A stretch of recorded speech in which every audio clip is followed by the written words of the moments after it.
crush it with Maizex canola. Maizex Seeds is 100% focused on Canadian farmers. Your source for high-performance grain, silage, and grazing corn, as well as soybeans and, new for 2026, canola. Visit Maizex.com to find your local Maizex representative.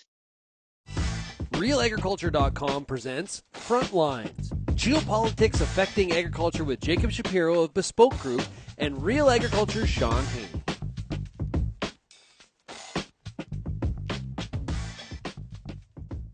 It's time for another episode of Frontlines with Shaun Haney and Jacob Shapiro. Of course, Jacob Shapiro is with Bespoke Group based out of New Orleans, Louisiana. How are we doing today, Jacob? Yeah, I'm based out of New Orleans. The group is based in Denver. Whether that's wiser or not, who knows? It feels like no place in the United States is safe at this point, but here we are. A lot happening in the world, my friend. Let's start off with a lot of the headlines right now are what's going on between the U.S. and China. But let's start in South America with Argentina and Brazil.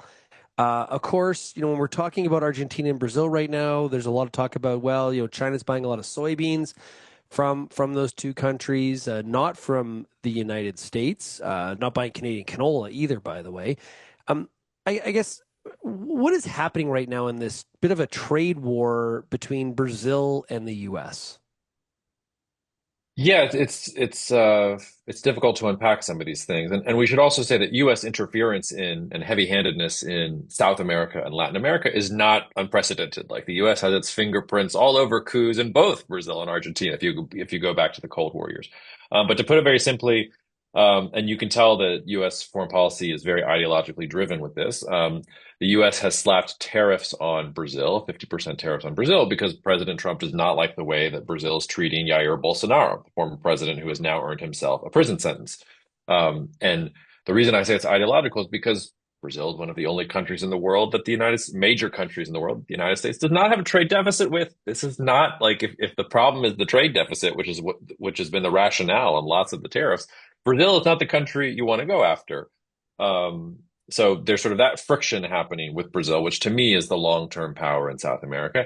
But then you have Argentina with their, I say this objectively, not pejoratively, like their crazy president, Javier Milei, who had sort of a good early start to some of the reforms that he was trying to push through in Argentina.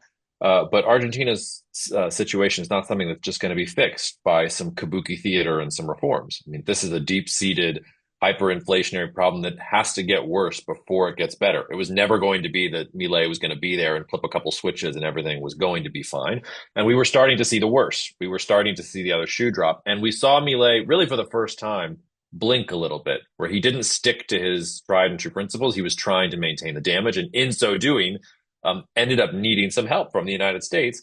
And the United States offered it. The United States has offered them a $20 billion sort of package to help them backstop and to help Argentina's, the Argentine peso and the Argentine economy from spinning out of control going into really important midterm elections in Argentina in October. So it's really a tale of two South American countries. You've got the United States picking on Brazil because they don't like President Lula and they like Bolsonaro. You've got them embracing Milei because they like his particular policies. And underneath it all, this is where agriculture really comes in, Argentina and Brazil are the two biggest problems, especially for U.S. farmers, that exist in the world today, because those two countries are stealing the baton of the low-cost producer into the rest of the world.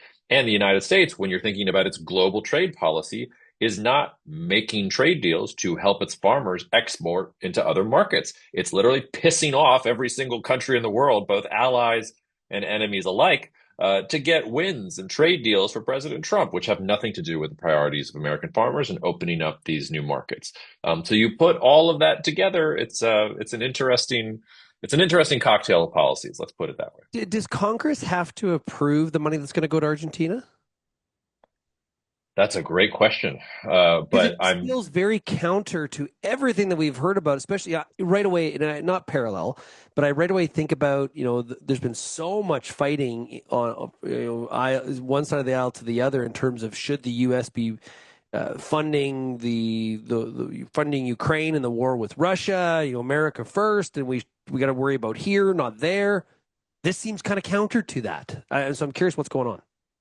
Well, yeah, I don't know the answer to your question about whether Congress has to weigh in on the package. My guess would be no, but I also think your question is also somewhat irrelevant because technically most of the tariffs that the Trump administration has authored are illegal. You don't have to be a constitutional law scholar to read the US Constitution and see in plain English that the power to raise and lower tariffs and taxes goes to Congress.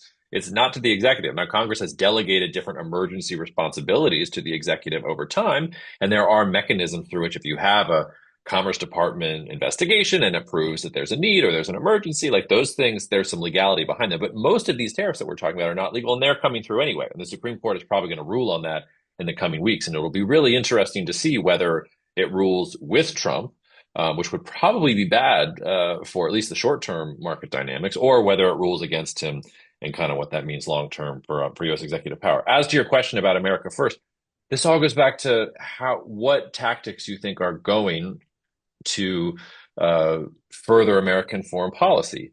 The Biden liberal internationalist perspective is supporting U.S. allies is good for U.S. interests in the long run, which is why the United States has supported NATO and helped build the United Nations and has defense treaties with Japan and Philippines and South Korea and some of these other countries. President Trump has really articulated a much different form of that, which is no. America first means we put America first. We're not going to go be giving out handouts to allies and things like that. Let's focus on us, and then everybody else, we're just going to be pragmatic and wheel and deal. And I think you're exactly right to point out, well, there's a big discrepancy in articulating that Trumpian version of America first, and then turning around and it's not just the Milei thing. It's the turning around and bailing out Milei, while at the same time you're picking on Brazil right next door because you don't like the way they're treating their former president. Like what even when the United States was at the peak of its power in the 90s, what business of that is the United States, which is exactly what not Brazilian leftists and Lula supporters, which is exactly what the Brazilian right is saying in Brazil.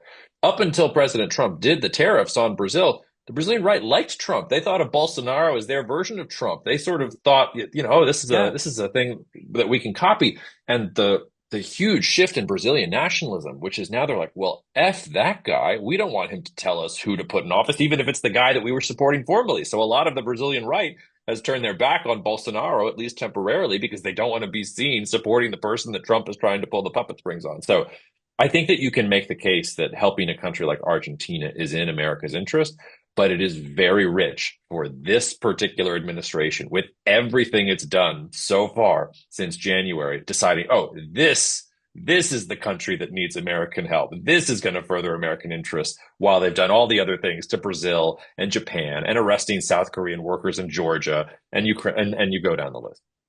What's the relationship between Argentina and Brazil? Well, we have to think of that at two levels. In the sort of short term, they have ideologically opposed presidents. Lula is center left, probably more leaning left. I think he's moderated a bit as he's gotten older, but I mean, kind of a true leftist in that sense, and a traditional one. Javier Milei is a strange. I don't even know where to put him on the political spectrum. I mean, this is a guy who said he divined his election strategy from his dead dog, and he was not being ironic about it. So he seems to have a libertarian, even an anarchist bent, but he's also got some right-wing stuff in there. Like he's an interesting cocktail of things. And you would have thought that these two leaders would have a lot of problems with each other. They do have some problems with each other, but Milei has been more pragmatic than his ideological background would suggest. If you think back longer term, I mean, Brazil and Argentina are the two most important powers in South America. When they concluded, they're also the two major states in the Mercosur sort of free trade group, which came in the early 90s. And I think both saw that, hey, if we can integrate together and be this engine for trade in South America, it will be a rising tide that lifts all boats, and we'll both be at the center of this. The problem with that was China. And this is true in North America. It's true in a lot of the different ways that China distorted global markets, because instead of Mercosur and Argentina and Brazil leading the charge for greater economic and trade integration in South America, Brazil and Argentina and all these countries, their top trading partner became China.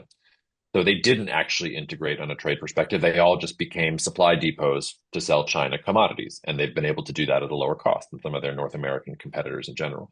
I think if you ever if Argentina was ever not a basket case, you could start to conceptualize some kind of geopolitical rivalry. But here today, and at least for the next 5 years, Brazil is in so much better shape than Argentina is that we can't even really speak of a rivalry. I don't think in any meaningful sense. That would be, Argentina would really have to get its act together in a way that it hasn't shown it can in recent decades to do that. So I think Brazil is the senior partner right now. I think there's some political problems between them. And I think both sides are trying to think about what the optimal trade stance is for them in this rapidly accelerating multipolar world that we're in. Is Argentina's issue, like, is it highly corrupt? Like what's holding it back? A lot of different things. But the original sin is actually sort of goes back to Juan Perón, who was a great article in The Atlantic about this. And I actually did a whole podcast with a Latin America expert myself on my podcast recently about how Peronism in Argentina is sort of what Trumpism looks like in the United States. It's statism. It's not leftist or communist by any means. It's sort of state-directed capitalism. And Perón basically chose the winners and losers. He declared basically constant states of emergencies, used executive power to do all sorts of things, said this company will get these benefits. We're going to make all of these products in Argentina rather than importing from other places, starting to sound a little bit familiar here. And as a result, Argentina became profoundly uncompetitive. And Argentines just went to other places to buy iPhones rather than buy the shitty versions of iPhones that were being made inside of Argentina. So decades of these policies combined with institutional turbulence, with attempted military coup, like you go back into all those things, and you get what Argentina is right now. We should also say that Argentina is, the political landscape is dominated by unions and by really a bureaucracy that has been living large for decades rather than making tough cuts and being more competitive because they were in a political environment that didn't require them to make those cuts. So it's really, Argentina is in the position that it's in because of decades of bad policy. And it's a wonderful case study because just on paper, like if you were just looking at Argentina's resources, it should be one of the most powerful and wealthiest countries in the world. And there are times in Argentina's history where it was. If you go back to pre-World War I, Argentina was just as wealthy, lifestyle was just as advanced as places like Paris and other places in the world because they were that advanced. And then they've sort of gone off the rails since then. So, I mean, we could do a whole episode on Argentina's failed promise, but that's at least my short version of why they're in the current situation they're in. That's fascinating. A number of different places or meetings have been giving presentations that Brazil comes up a lot. And one of the higher arching themes that is mentioned is the infrastructure investment.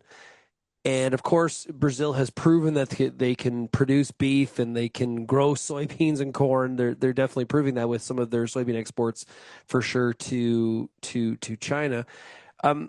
But one of the things that's always held them back is kind of the infrastructure, the ability to get stuff from the interior of the country to port in a really economic and an efficient way, and that's changing, and that's a real threat to North America's leadership position when it comes to the export market.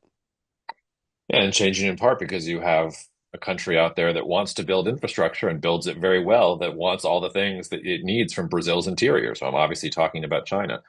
It's been, the Peter Zeihan take for years has been that Brazil will never rise as a true challenger to the North American farmer for exactly what you said, because the cost of building infrastructure to transport things around is too cost prohibitive. And I just think that was a faulty assumption. If people value those things enough, and once you build the infrastructure, you can get there. Also, don't discount how much, even transportation is going to change in the next 10 to 15 years. What if we have drones and flying cars and flying trucks and automated things 10, 15 years from now that we can't even imagine? We can drive down the cost of those things all that much more. So yeah, I was never very convinced by the argument that just because it's harder for Brazil to build infrastructure, it's not going to be able to get things to market. Also, keep in mind that in the United States, it's not exactly easy to build infrastructure here in the United States. I can't speak to you guys up in Canada, but when you start getting into the regulations and skilled labor and all these other things, like it's not like we're doing it that cheaply here. It's a long time now since we were just relying on the Mississippi to get things from point A to point B. So I wouldn't throw stones at Brazil. It's Yeah, go ahead. Well, I was going to say, and on that point, though, as well, you also have I think, a little bit in North America, the resting on the laurels, like, Yeah. assuming this forever leadership position and not reinvesting in some of the infrastructure to keep and maintain that leadership position. Well, I think you're seeing that right now with U.S. electricity prices and the energy situation in the United States. The United States has had relatively cheap electricity prices compared to everywhere else in the world for decades, really going back to the shale revolution. And technically, on paper, again, the United States is sitting on, energy reserves that should make it one of the cheapest energy places in the entire world. But the grid is falling apart, and getting power from where it's being generated to or mined or whatever to where it needs to go is hard. And then you've got the rise of AI and data centers and all of this increased demand in electricity, so that electricity prices in the United States are increasing by 20% year on year in some states. And I think that's probably going to continue going forward for a couple of years. And you've got the Trump administration itself, their Department of Energy, saying things could be worse. That also, it's sort of a weird version of Dutch disease, the idea that, because you have an easy and cheap supply of something, you don't actually do the hard work of making sure and ensuring that you have future growth and security of supply and all these other sorts of things. This is another argument we can make, by the way, about China and food. How long have people been saying that China can't feed itself, that China is going to have to import from everywhere else in the world? And just look at the yield that China is squeezing out of its very, very limited land resources relative to its population every single year. Now, do they still need to import? Sure. But I would challenge your listeners, if you think that China can't feed itself, just look at the yield that they've been able to squeeze out of what we would describe as very, very poor land. And you should be impressed by the things they've been able to do, because necessity is the mother of invention. Yeah. Well, hey, speaking of China, we're still, I guess, in the middle of the U.S. and China working on some sort of negotiation of agreement. They keep on sort of punting the negotiation football, so to speak. Supposedly, President Xi and President Trump are going to be talking at the APEC meeting that I believe is in November. The Wall Street Journal had a story, I think it was last Friday, we're recording this on the 29th of September, that basically said that one of China's asks in a trade deal is for the U.S. to change its opinion when it comes to Taiwan's independence. That's throwing a grenade into the trade talks. What do you make of that? Yeah, China's a spokesperson for China's foreign ministry was asked this question point blank the other day, and was asked twice point blank because his first answer was seen as too evasive. And his answer was, to paraphrase him, China supports the one China principle, which is the diplomatic maneuver that has allowed China and the United States to maintain relations since the 1970s, not go to war over Taiwan. So I think that's very clearly China telling you, we didn't ask for this. Because we don't think Taiwan exists anyway. But the whole point of the one China principle is that the United States can believe this thing, and we're able to trade, and we're able to engage with each other pragmatically. I don't have the inside information here, but if I was going to infer, which is a dangerous business, but I would infer that, as in the Biden administration and as in the first Trump administration, you have China hawks within the current administration, and you have China doves. And I am sure that the China hawks are not happy about the direction that President Trump is taking trade talks with China. It seems very clear that Mr. Trump wants a deal with Xi Jinping. He wants to continue on phase one and make it even bigger and claim credit. And he's been talking about this since the campaign trail. And if you're a China hawk, you want none of this. So I would imagine there are China hawks who are trying, to your point, to throw monkey wrenches into the negotiations and trying to build some kind of media scare or campaign around, oh my God, well, they're going to take Taiwan. By the way, the problem with that strategy is, okay, like, do you really want to force a conversation about this, about whether it is in U.S. strategic interest to defend Taiwan, if what's on the table is some kind of broader U.S.-China strategic alignment in general? Like, I think the actual answer to that question will take you to not the place that the people who are probably posing this thing, like, the answer to that question will not take them to the place that they want to go. But that's my best guess for what's going on here. I doubt, and by the way, if I'm wrong about that, if China is asking for that, then they don't want a deal.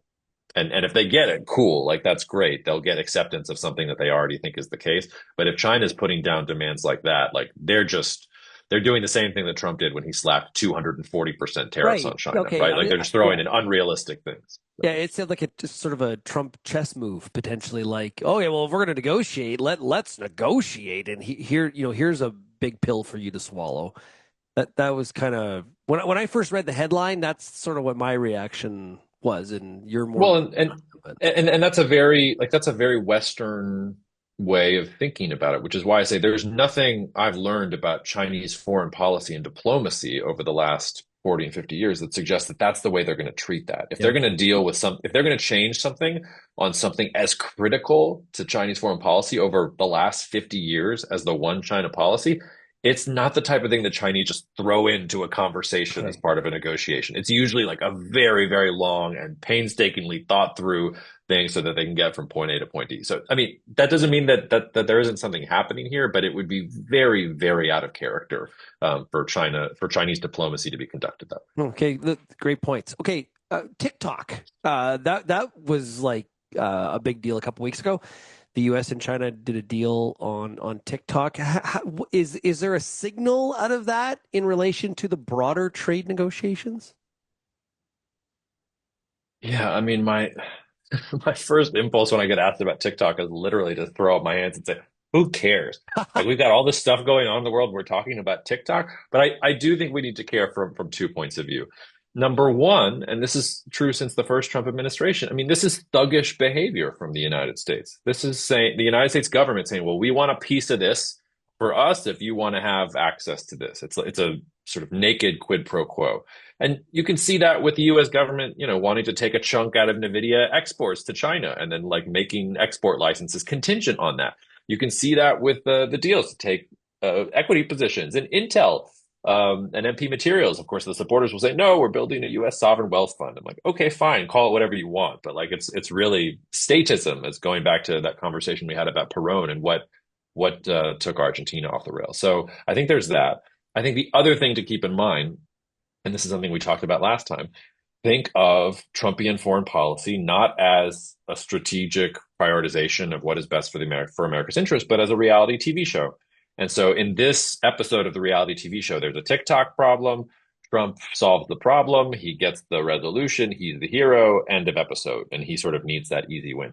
For the Chinese, do the Chinese want ByteDance, the company behind TikTok, to have to give up TikTok? Of course not. But if they get some kind of broad understanding from the United States in return for that, are they willing to give it up? Of course they are. And if you read some of the Chinese press and even listen to some Chinese officials as they talked about this, it sounds like they think they're getting major concessions on lifting of restrictions of, it's unclear whether it's US investment into China or Chinese investment into the US, but it's clear they think they're getting something very juicy for giving up what to them is, okay, fine, like take a chunk of this thing. It hurts ByteDance, but like it doesn't matter that much in the grand scheme of things. So it's sort of one side playing, I could make the stupid Go metaphor. I was going to say one side playing chess, one side playing checkers, but you get what I'm talking about. The US thinking very short term and taking a win, and China saying, okay, fine, like we don't like this, but take it and just make sure that what we're going to get is going to be much better for us over a longer term time horizon, even if it isn't the flashy, oh, we got the TikTok problem solved. And based on the slowness of the trade deal negotiations between the U.S. and China right now, there's a lot of fear that soybean buying window is going to kind of be behind us, not in front of us. What kind of timeline do you think is realistic here? Is this something where at the APEC meeting they try to pretend that there's been major progress here? Like, how long can the football keep on being punted? I think it can be punted indefinitely. I would also tell people go back and look at the phase one trade deal. So even if they announce some sort of phase two trade deal, look at what China promised to buy and look at what they did buy. They didn't fulfill most of their promises. I think on corn they actually overdid it because they needed more corn. In particular for what they were going through. But they basically underperformed on most of their promises. So even if in your best case scenario, you get some kind of deal at the APEC summit, which I think is extremely unlikely. Again, that's not how the Chinese do things. Yeah. Donald Trump wants to get in the room and shake hands with Xi and say, I have a trade deal. That's not how China does things. China works things all the way up to the lower level, has to go to this committee and that committee and the committee on the people's blah, blah, blah, blah, blah. And finally it gets rubber stamped because all the work has been done over an 8 to 12 month time horizon. And I don't see that work being done. So to me, maybe you get some kind of piece of paper or some kind of framework agreement or something like that, but I doubt it'll be anything that China's going to live up to or enforce.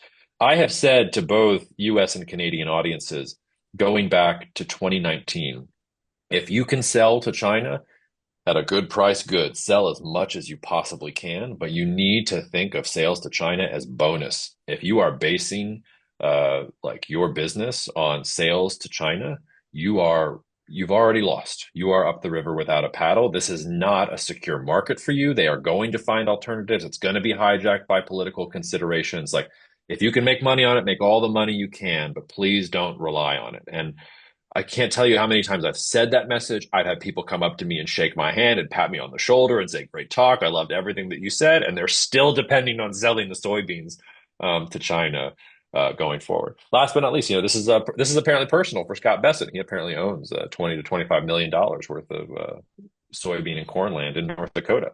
Which he didn't relinquish before he took office. That was something that dropped in U.S. press a week or two ago. So It was Rollins. who knows? I think that was Secretary Rollins that dropped that. Well, this is the perfect person to be negotiating with China because he owns farmland in North Dakota.